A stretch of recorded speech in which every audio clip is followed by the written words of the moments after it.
Good morning, everybody. TGIF, the 5th of March, 2021. Welcome to all of you sporting a very fine gift from my moderators, celebrating the history of the Baltimore Clippers and AHL hockey team.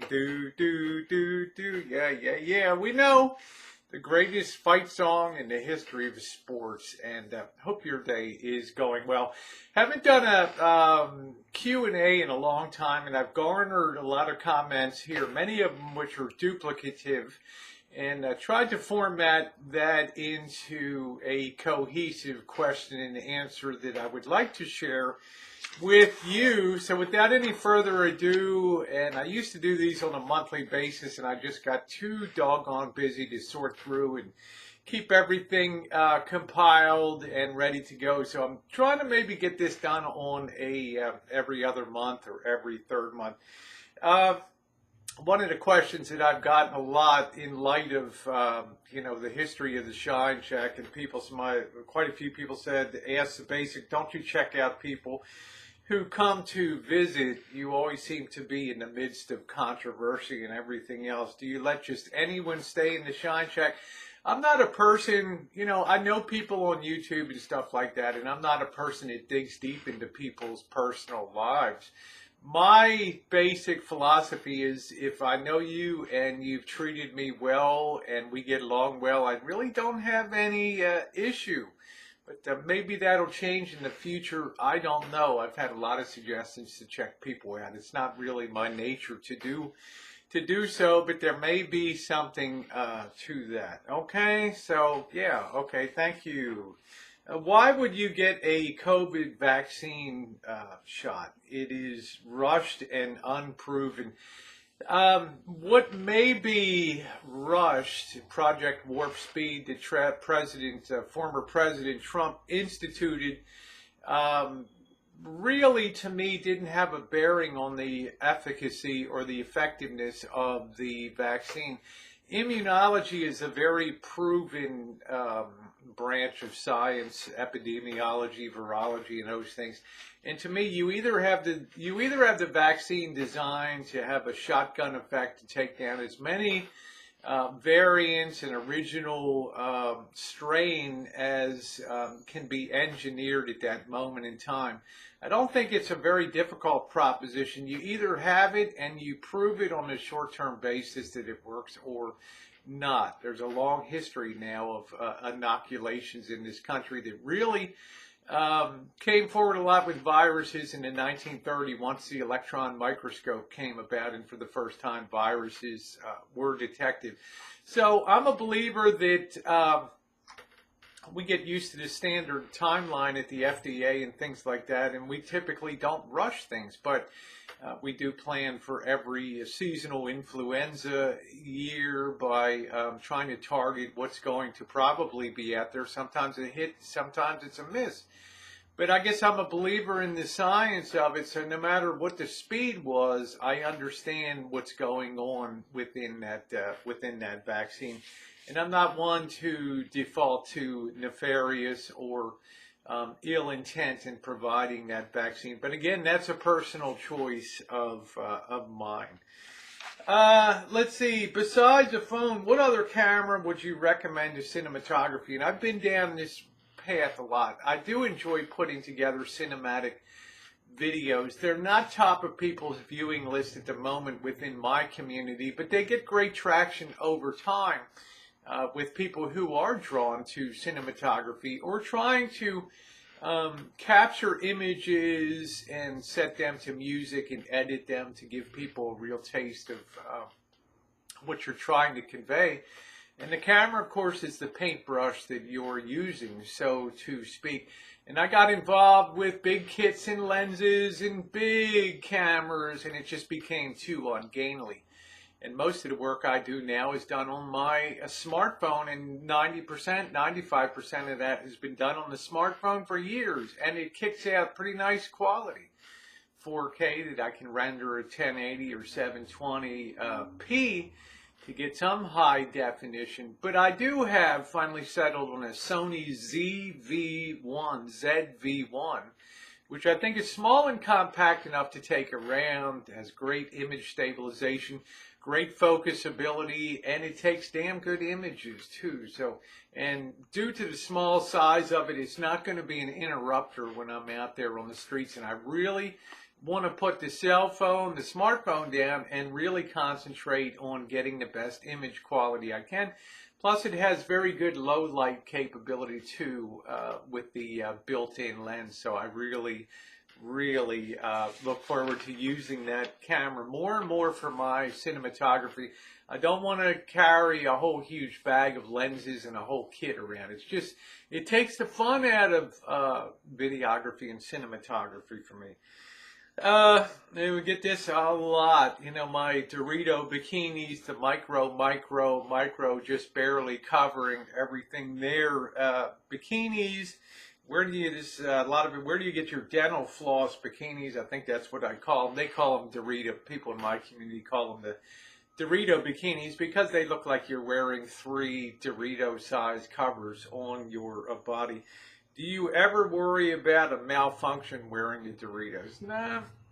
You would be surprised on those strings, what I call the grabbability of that. And especially when I put the top on, there's a whole lot of Rosie to contain. I mean, there's a big front end there. And those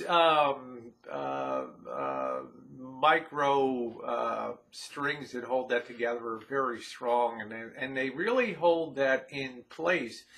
It's kind of fun. A lot of times over the years on beaches and stuff like that, people will joke, do you have a pair of scissors? I'd like to cut that.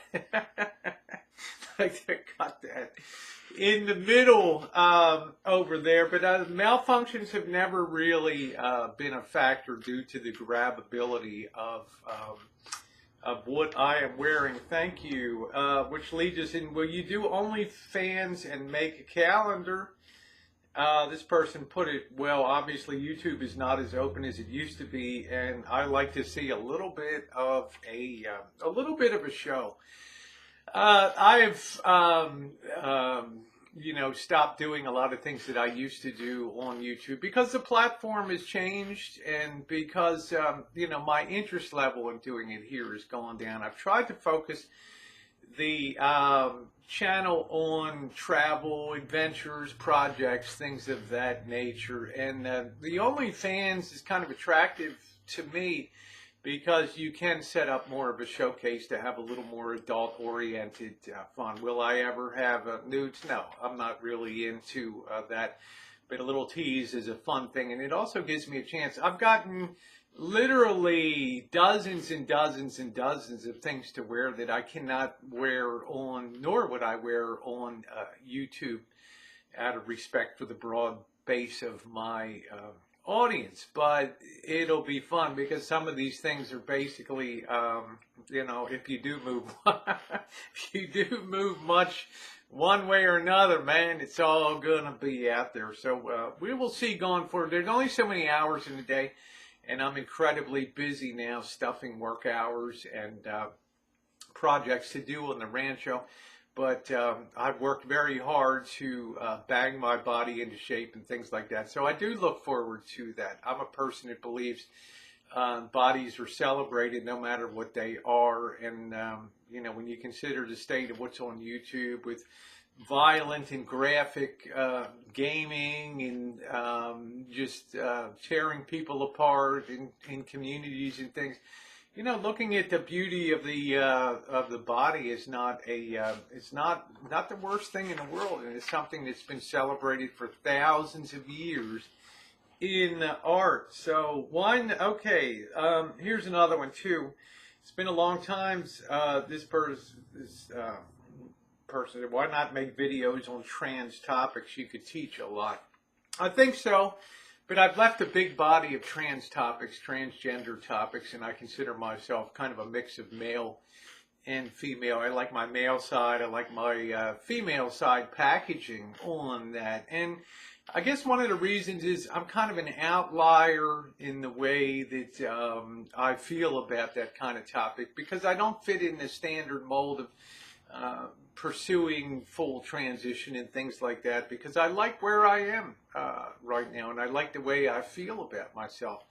I probably will start doing some more of those topics, but it'll be my own take on it. It won't be the standard wrap that you see, or the standard roadmap that a lot of people choose to go down. It'd be my own unique experience. Okay.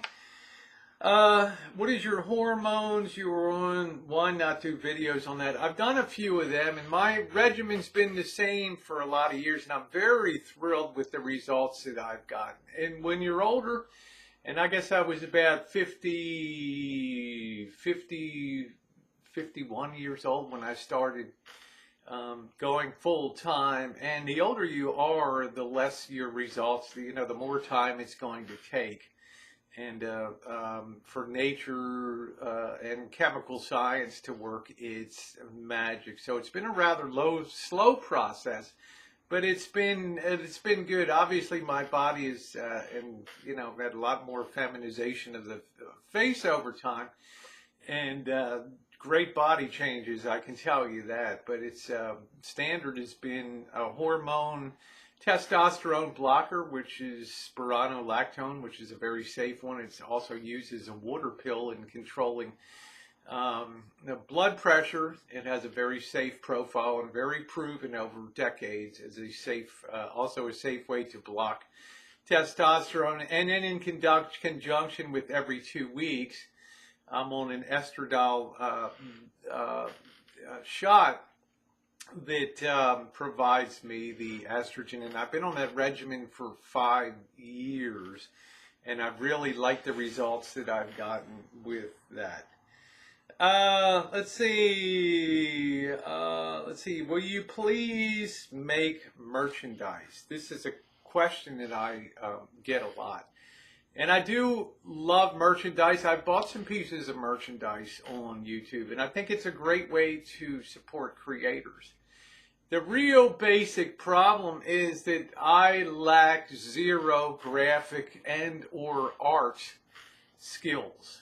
Okay, I'm a very practical, hands-on hammer saw, drill, pull wires, electrical, and that kind of thing. I'm not, you've seen my sign for selling the turkey with the palm turkeys on it and things like that, right? I mean, I have zero art aptitude. What I'm thinking about doing is having some type of contest where people could give open submissions for designs, and maybe allow my subscriber base to vote on them. There's a lot of people with the artistic skills and things like that.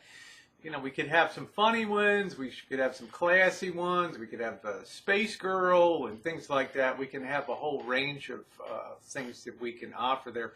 But honestly, I'm not the one with the skill set to do that type of work. So that will be a goal for 2021, to try to get some merch out there, some t-shirts and some mugs and some nice tank tops and things like that. I think that would be a lot of fun. So, okay, if you got that kind of art skill and graphics design skill, yeah, hit me up. Okay. And let's see, number 9. I've been on basically 4 weeks of very strong keto light, cutting down my carbs dramatically. I've continued into 6 weeks here of keeping with my changed eating habits, but introducing a little bit of carbs into that, and it's been very great for my for banging my body into shape. This person wants to know, any tips after the keto diet body shaping? Will you do waist training? And of course, waist training is what pulls in your waist and gives you a more hourglass figure. Thing with me is that I am an athletic build kind of gal, okay? And although the curves are certainly distinct and much more than they were years ago, it's a slow process, and waist training has always been attractive to me as something to try and something to see if I can accomplish. Problem is, it's, you know, I'll go a day or so, and then sleeping at night, I feel like I'm being strangled. Okay, and as a result of that, I've never really I've never really been able to do it over the long haul, because you really need to do it like 3 to 6 months or more, and you have to wear that thing, um, you know, 23 and a half hours a day, except when you're showering and everything. That's quite a commitment. And some of them are steel bones, steel ribs in them, and they're very, very uncomfortable. But there's no doubt they do achieve results. Okay. And number 10, somebody asked me, so quite a few people asked me, because I've been around, this is my 8th year on YouTube. What do I think the future of YouTube is? We've had things like DLive, and we've had things like TikTok, and these things come along. I believe that the future of YouTube will always be strong. And the reason is because YouTube is a company within the Google family, and Google still controls so much of the search. Then when you search anything on Google, they're always going to push YouTube videos first. And by far, the size of the platform exceeds anything else. Vimeo, Dailymotion, all of them, the size of it. It's a place that you want to be.